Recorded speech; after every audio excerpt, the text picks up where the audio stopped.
걱정이 됩니다.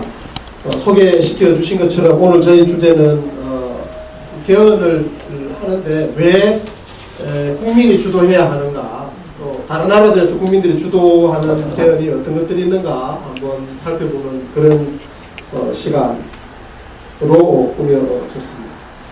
먼저 지난 이게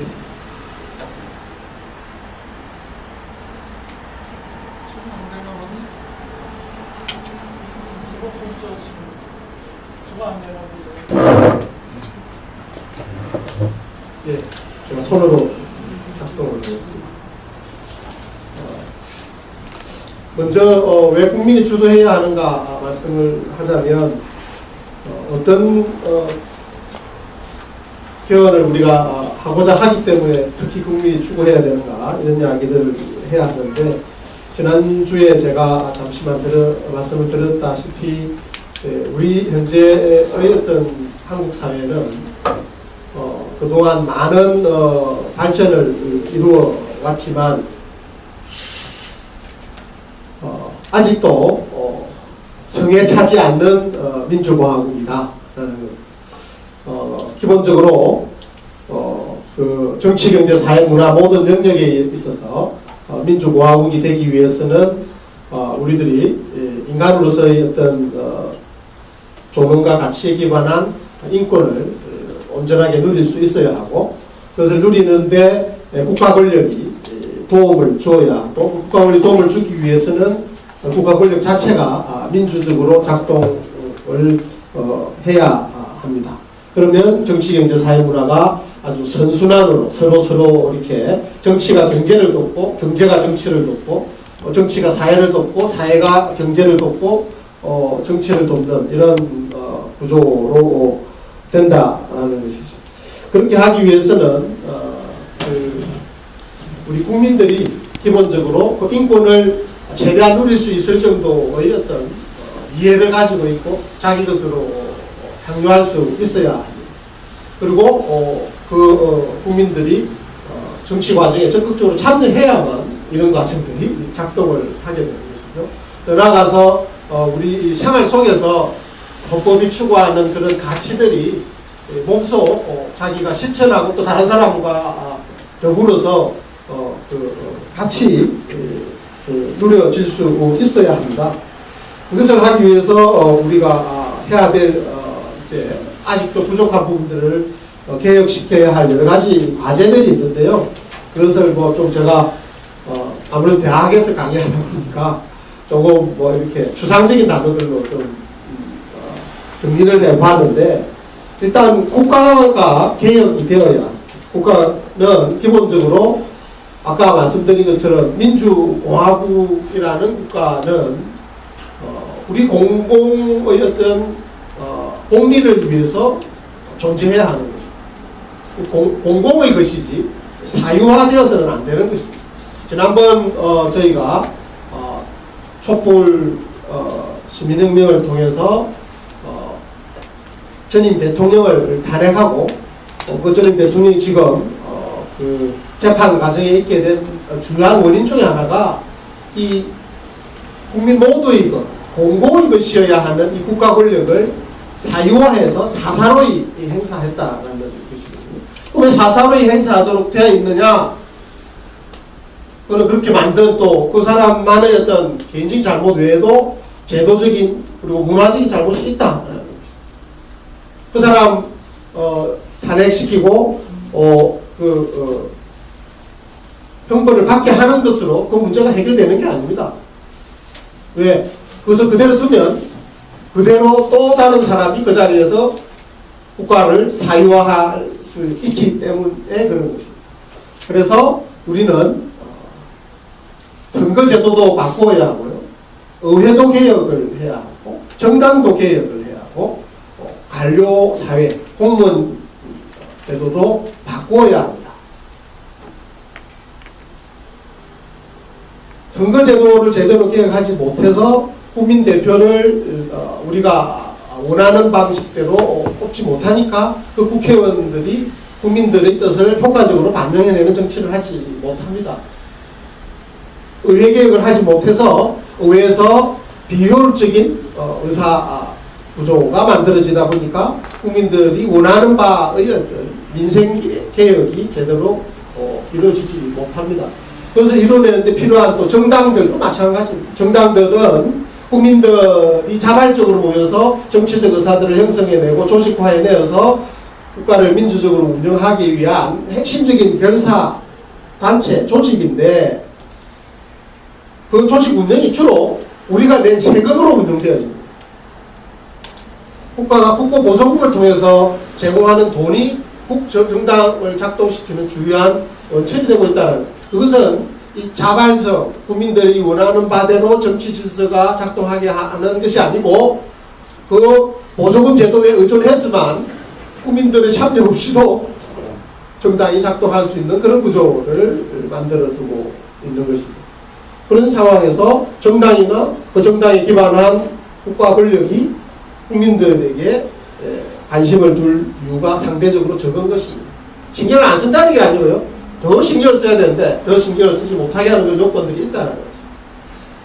세월호 사건이나 여러 가지 부분들에 있어서 공무원들이 제대로 기능하지 못해서 그런 문제들이 생겼다라는 부분도 저희들이 이제 부정할 수 없는 사실인 것이죠. 국가 권력이 사사로 행사되어질 때 사실은 그 신분을 보장해 주어서 모두 다 전망하는 그런 공무원이 되었으면 거기에 걸맞는 책임감을 가지고 그것들을 막아낼 수 있어야 하는데 오히려 막아내기보다는 거기에 부역을 했었던 것이죠. 거기에 오히려 협조해 줬던 것이죠. 그죠? 권력을 사유화해서 재벌들에게 돈을 받아내어 가지고 엉뚱한 사사로운 사업들을 하는데 필요한 법인 만드는데 공무원들이 오히려 협조하고 손과 발이 되어서 노력했다라는 것이 지금 우리가 목도하고 있는 시점. 이런 것들을 바꾸지 않으면 안 된다. 그러기 위해서는 더 많은 민주주의들이 필요하다. 국민들이 더 많이 공무원들에 대해서 견제할 수 있고 정당 선거제도에 있어서 국민들의 목소리가 더 반영될 수 있는 그런 계획을 해야 한다라는 겁니다. 근데 국민들이 전부 다 할 수 있다라는 게 민주주의가 아니에요.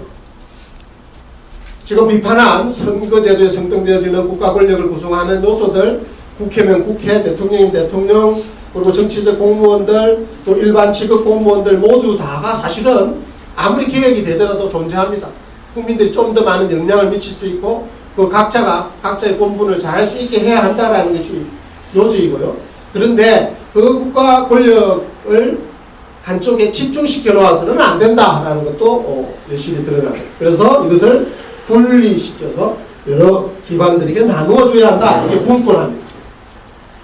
그래서 우선 중앙과 지방의 권력을 균형적으로 만들어요. 즉 지방 분권을 지금보다 더 획기적으로 많이 확대시켜야 합니다. 저희가 오늘 성북구청에서 하는 이런 헌법교실을 하는데요. 만일 성북구의 어떤 자치가 이렇게 발전되었지 않았다면 이런 교육을 하기가 쉽지 않습니다. 국가 권력을 비판한 이런 교육을 지방자치단체의 지원을 받아서 할 수가 있겠습니까? 옛날에 생각해보면 유신시대나 오공시대는 상상할 수도 없는 일인 거예요. 이게 지방분권의 힘입니다. 이것은 더 확대되어져야 한다라는 것이고요. 그것을 넘어서서 중앙권력들 사이에서도 효과적인 분권이 이루어져야 합니다. 그리고 우리 사회의 어떤 복지 수준은 더 높아져야 합니다. 지난 제 강의 시간에도 간략하게 말씀을 들었습니다마는 국민들이 먹고 사는 문제, 굶어 죽을 것인가 말 것인가 이거와 관련돼서 고민하는 나라에서 온전한 민주주의가 뽑힐 수가 없습니다. 배고픔이 해결되지 않는 곳에서 민주주의는 공연불에 불과한 것입니다. 그 목구멍의 문제를 해결하기 위해서 모두 다 정치보다는 어떻게 하면 돈 벌까 여기에만 고민을 할 수밖에 없다라는 것이죠. 그런 사회에는 민주주의라는 것, 국가 권력을 우리의 것, 전체의 것으로 공공의 것으로 만드는 그런 고민들을 할 여지가 없습니다. 먹고 살기 바쁘기 때문에.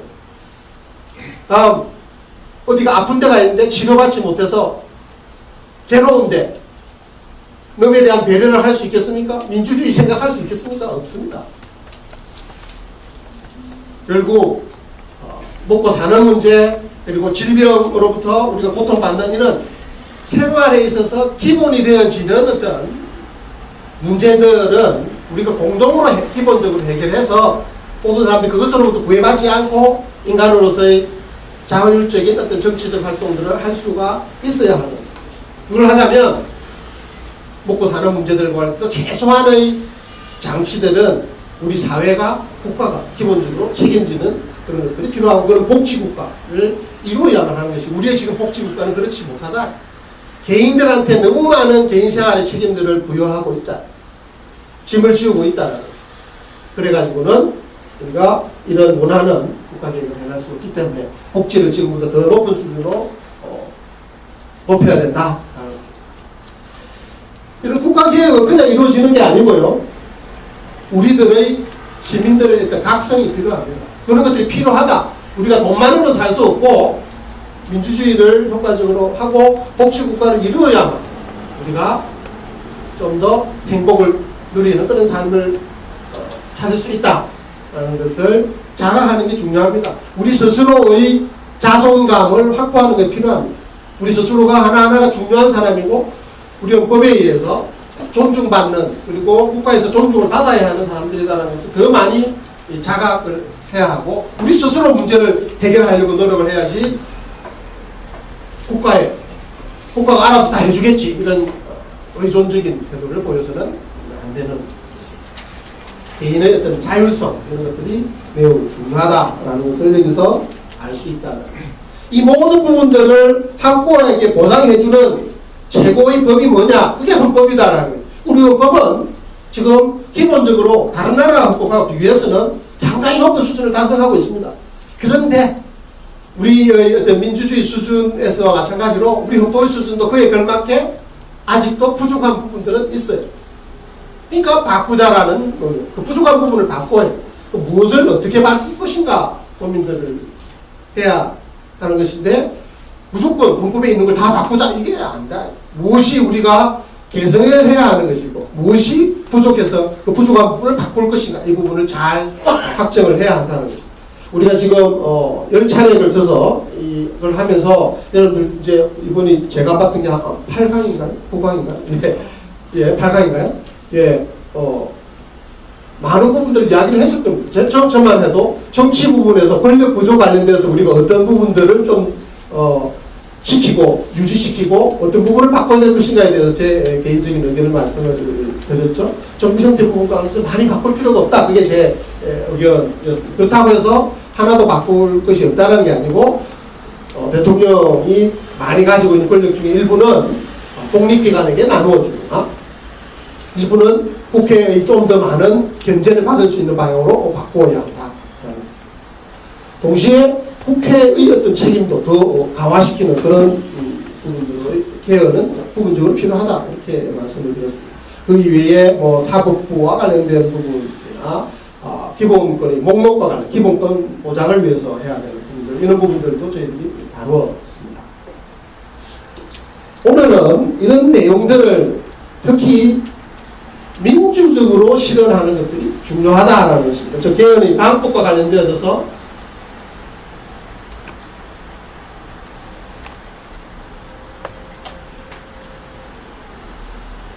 그것은 국민이 주도하는 방법으로 이루어져야 한다는 것을 제가 좀 더 강조드리고자. 왜 국민이 주도해야 되느냐? 조금 전 말씀드린 것처럼 우리가 헌법을 통해서 민주공화국을 좀 더 민주적으로, 좀 더 자유로운 공화국, 그리고 인간의 존엄이 존중되는 그런 공화국으로 만들고자 하는 것, 그 속에 들어있는 내용들은 핵심이 뭐였습니까? 우리들 스스로가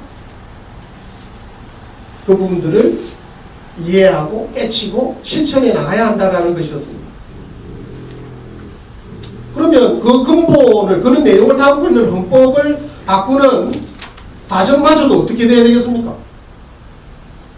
그것의 주인들이고 그것들의 최대 혜택자들인 우리가 스스로 해야 되는 것이지, 우리 국민 대표들에게만 맡겨두고 있어서는 안 되는 것입니다. 우리 국민 대표들의 경우 선한 의지를 가지고 국민들을 위해서 노력하는 부분들도 많겠지만 사실은 헌법에 의해서 그 권력의 질서들이 바뀌게 되는 것이기 때문에 그 권력의 질서가 바뀌는 것에 의해서 그 권력을 담당하는 그 대표들 자체가 영향을 받게 돼 있어요. 선거제도를 바꿨을 때 국회의원들이 영향을 받습니다. 정당제도를 바꿨을 때 정당을 통해서 활동하는 정치인들이 바뀔 수 있어요. 더 국민들에게 다가가는 노력들을 하지 않으면 지금처럼 국고보조에 의존해서 국민들 도움, 재정적인 도움 없이도 그냥 세금으로 그냥 편안하게 정당 활동할 수 있고 의정 활동할 수 있으면 국민들 눈치를 덜 보게 된다는 거예요. 그럼 우리가 개혁을 하면 어떻게 되겠습니까? 국민들 눈치를 더 봐야 되고 더 국민들 이야기 들으러 다녀야 되고 하기 때문에 얼마나 지금보다 속된 말로 더 고달파지는 것이죠. 국회의원 하기가 더 힘들어지고 정치 활동하기 더 힘들어지고 그렇게 되지 않겠습니까? 그럼 여러분들이라면 그걸 바꾸고 싶겠어요? 바꾸기 쉽지 않죠. 제가 모든 정치인들이나 국회의원들을 나쁜 사람들이라고 이야기하는 게 아닙니다. 그거는 인지상정에 해당하는 것일 수 있습니다. 그러므로 그 부분에 대해서는 주권자인 국민들이 올바로 바로 잡아줘야 하는 그런 부분들이 있다라는 것이죠. 우리 촛불 시민혁명의 어떤 과정이 어떤 과정이었습니까? 사실 대통령과 그 집권 세력이 국가 권력을 사유화한다고 하더라도 공무원 조직, 대표적으로 검찰이나 거기에 청와대에서 일하는 공무원들이나 또 예를 들어서 아까 말한 그런 재단 만드는데 도움을 주었던 문체부 공무원 이런 사람들, 장관, 차관 이런 사람들이 효과적으로 이거는 안 됩니다. 이렇게 헌법과 법률에 따라서 하면 이게 문제가 있습니다. 이런 건의를 할 수 있고 잘 했더라면 그런 문제가 생기지 않았겠죠. 애초에. 그렇지 않습니까? 근데 국민들이 수천만 명이 물론 동시가 아니고 연인원이긴 하지만 몇 차례 있어요. 40차례 정도 모여가지고 의사표시를 하는 그런 과정을 통해